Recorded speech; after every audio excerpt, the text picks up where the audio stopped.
महाराष्ट्रात पुन्हा निवडणुकीचा धुरळा उडणार आहे। अहिल्यानगरसह 17 विधान परिषदेच्या रिक्त जागांच्या निवडणुकीचा मार्ग यामुळे मोकळा झालाय।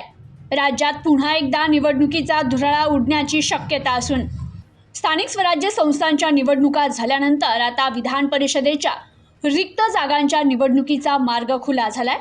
यामुळे पावसाळी अधिवेशनाआधी विधान परिषदेच्या सदस्य संख्येत आणखी भर पडणार आहे। स्थानिक स्वराज्य संस्थांच्या विधान परिषदेच्या 17 जागांबाबत पुढील आठवड्यात निवडणूक जाहीर होण्याची शक्यता आहे। राज्यात स्थानिक स्वराज्य संस्थांच्या निवडणुका पार पडल्या नव्हत्या, त्यामुळे स्थानिक स्वराज्य संस्थांशी संबंधित मतदारसंघातून निवडून आलेल्या सदस्यांचा कार्यकाळ संपल्यानंतर निवडणुकांची घोषणा झाली नव्हती। मागील 2.5 वर्षांपासून या जागा रिक्त होत्या।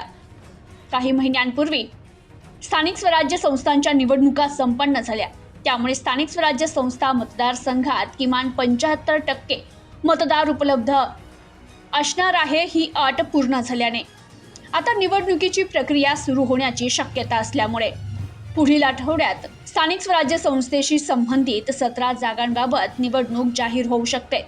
अहिल्यानगर, सोलापूर, ठाणे, जळगाव, सांगली, सातारा, नांदेड, यवतमाळ, पुणे, भंडारा, गोंदिया, रायगड, रत्नागिरी, सिंधुदुर्ग, नाशिक, वर्धा, चंद्रपूर, गडचिरोली, परभणी, हिंगोली, अमरावती, धाराशिव, लातूर, बीड, छत्रपती संभाजीनगर, जालना, नागपूर आदी मतदारसंघासाठी विधान परिषद निवडणूक जाहीर होऊ शकते। विधान परिषदेच्या 78 सदस्य संख्येपैकी 22 सदस्य स्थानिक स्वराज्य संस्थाद्वारे निवडून जात असतात। त्यापैकी सध्या 17 जागा रिक्त आहे, त्यामुळे या मतदारसंघात निवडणुका होण्याची शक्यता आहे। या निवडणुकीकडे आता राजकीय पक्षांचं लक्ष लागलंय।